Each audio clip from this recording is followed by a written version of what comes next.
तारीख को जब आप वोट डालने जाएंगे तो याद रखिए कि जब बाढ़ आती थी और बाढ़ से हजारों एकड़ जमीन हमारी फसल खराब हो जाती थी, और वो जो कांग्रेस के विधायक थे नहीं आए, हम आपसे वादा कर रहे हैं कि आप मंजलिस के अंदर नईमी को वोट डालिए पतंग छाप पर, हम टाटबंद का काम कराएंगे इंशाअल्लाह।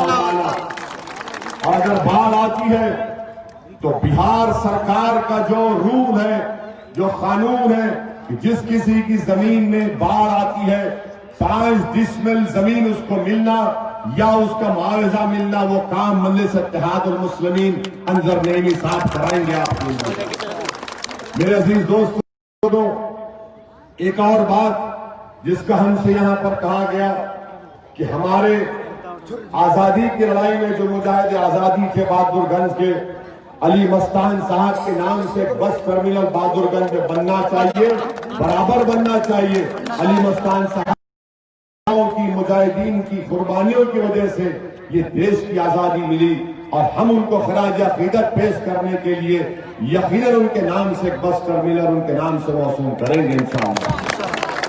मेरे अजीज दोस्तों और बुजुर्गों, आप इस बात को याद रखिए कि 7 तारीख के दिन अगर आप मेहनत करेंगे, जुस्तजू करेंगे, कुर्बानी देंगे, तो जिस तरह बिहार के हमारे यादव भाइयों ने आज से 40 साल पहले मेहनत और कुर्बानी की, और उसका नतीजा ये निकला कि बावजूद बिहार में मुस्लिम अक़लियत से उनकी आबादी कम है, मगर उनके बुजुर्गों ने 40 साल पहले मेहनत की थी, आबादी में कम है, मगर विधानसभा में मुस्लिम अक़लियत से ज्यादा उनके विधायक जीत कर जाते हैं।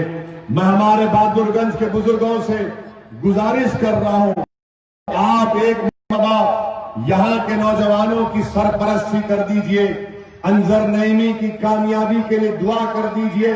हमारी मां और बहनों से गुजारिश कर रहा हूं कि एक बार आप यहां पर पतंग छाप का साथ दीजिए। याद रखिए, एक बार मंजलिस कामयाब होगी तो ये मेरी कामयाबी नहीं होगी।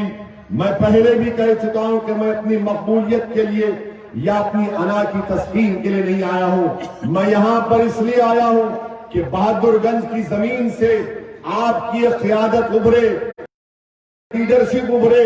जिस तरह बिहार के यादवों ने अपनी लीडरशिप को तैयार किया, कोई मायूब बात नहीं है, कोई डरने की बात नहीं है कि यहां से आपकी एक क़ियादत उभरेगी अंजर नईमी के रूप में, जो 50-60 साल तक आपकी खिदमत करके रहेगी। मैं आपसे ये भी बताने आया हूं कि जब अंजर नईमी यहां से कामयाब होकर जाएंगे तो याद रखिए इस बात को, ये कांग्रेस का विधायक अपनी जबान खोलने से पहले दिल्ली की तरफ देखता था कि दिल्ली वाले क्या समझेंगे, दिल्ली वाले देना पड़ता था, या फिर वो राजद वाले अपनी जबान खोलने से थे कि पटना में क्या सोचेंगे। मैं आपसे कह रहा हूं, अंजर नईमी ना पटना की तरफ देखेगा, ना दिल्ली की तरफ देखेगा, बल्कि बहादुरगंज और सीमांचल के गरीबों की तरफ देखेगा और उनकी जबान में पटना में जाकर विधानसभा। ये मिजाज हमको पैदा करना है। पटना में क्या होगा, पटना में बैठने वाला कोई नाराज तो ना हो जाए, दिल्ली में बैठने वाला कोई परिवार का शख्स नाराज ना हो जाए। अरे कोई चीज का ख्याल रखना है तो इस बात का ख्याल रखो हमेशा कि क्या अल्लाह राजी है या नाराज है, वही कामयाबी का दामिन बनता है। आप अंजर नईमी को वोट डाल कामयाब करिए। हम आपसे ये भी बताना चाह रहे हैं कि हम मुद्दा नहीं है। हमारे मुखालिफीन कह रहे हैं सदुद्दीन ओवैसी तो बाहर वाला है, ओवैसी बाहर वाला है, हम मुखामी हैं। अगर ये बात है तो फिर मैं तुमको अपनी जबान में भड़क जवाब दूंगा। हम 5 साल पहले जब बिहार आकर सीमांचल की इंसाफ की लड़ाई का आगाज किए थे तो हम साल से सीमांचल जिंदाबाद, सीमांचल की इंसाफ की लड़ाई लड़ रहे हैं। इन से सीमांचल नहीं निकलता था, अब बड़ी मुश्किल से खामोशी से दबे अल्फाज में सीमांचल बोलते हैं। हम क्या कहें, सीमांचल बोलते हैं। ये सीमांचल खामोशी से कोई सुन तो ना ले। इनको इतना डर लगता है और हमको कहते हैं कि हम उनको जवाब देना चाहते हैं। बाबू एक बात समझो हमारी, यकीनन मैं बिहार का नहीं हूं, मैं सरजमीन दखन से यहां पर आया हूं, मगर मेरा मानना यह है कि पूरा भारत मेरा बाप का है, मेरे बाप का है भारत। बिहार की बात करें, पूरा भारत मेरे बाप का है। अब कोई पूछेगा ये कैसा हो गया, ये कैसा हो गया? ये ऐसे हुआ कि हमारे अब्बा, हम तमाम के अब्बा, जब अल्लाह ने हजरत आदम को दुनिया में भेजा तो अब्बा के पहले कदम भारत में थे।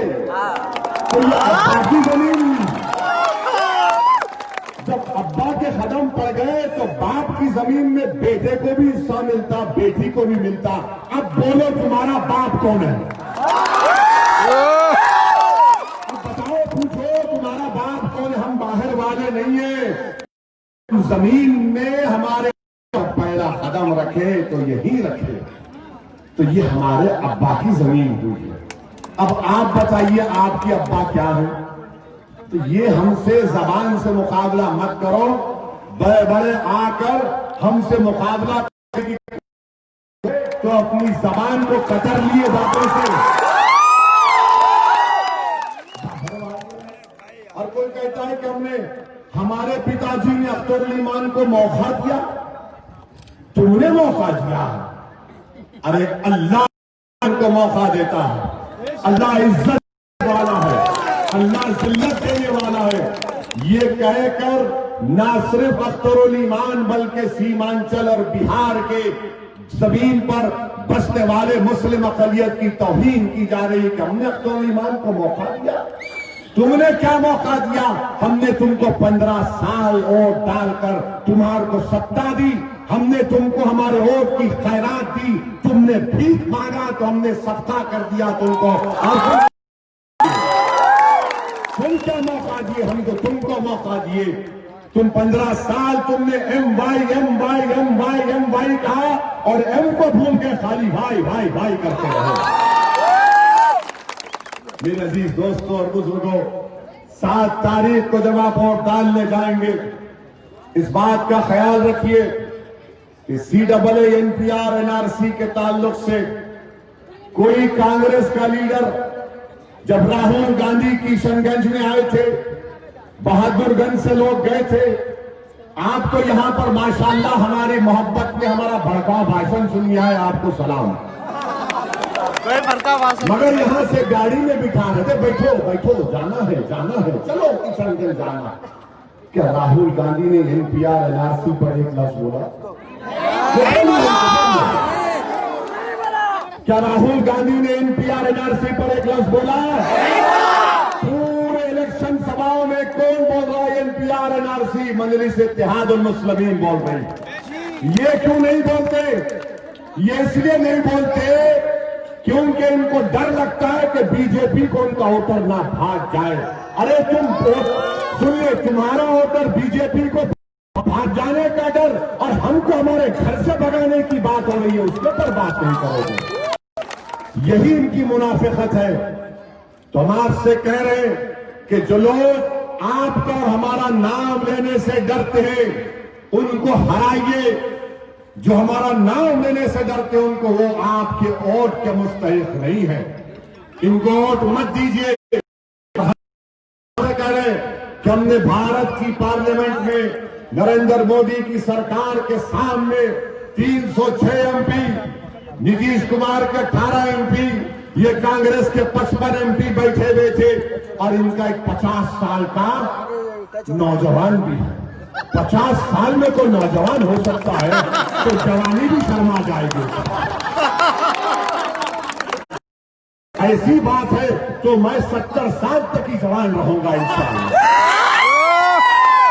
वैसे हमारी जवानी कम नहीं होगी इंशाअल्लाह। दुनिया बदनाम करती है, ये 2 करते, 3 करते, 4 करते, इतने बच्चे पैदा करते। सोचना पड़ता उसके लिए, कोई नहीं कर सकता। ये इल्जाम है, सच नहीं है। हम थोड़ा लतीफा चुटकुला दिए, ऐसा कोई बात नहीं है। हम एक नहीं परेशान, घर की बात बोले अब जाना है हैदराबाद बाहर, तो आपको बता रहे हैं कि ये इनका माहौल, ये इनकी, आप अंदाजा लगाइए कि हमने पार्लियामेंट में जो बिल फाड़ दिया, उसके बाद हमने कहा यह कानून भारत के संविधान के खिलाफ है, तो हमको कांग्रेस एमपी आकर बोले कि ओवैसी तुझे डर नहीं लगता, तूने बीजेपी के सामने बिल को फाड़ दिया। हमने कहा डरना किस बात का, क्या किया हमने? बोले तुमने फाड़ दिया। बोला क्यों, फाड़ना नहीं चाहिए?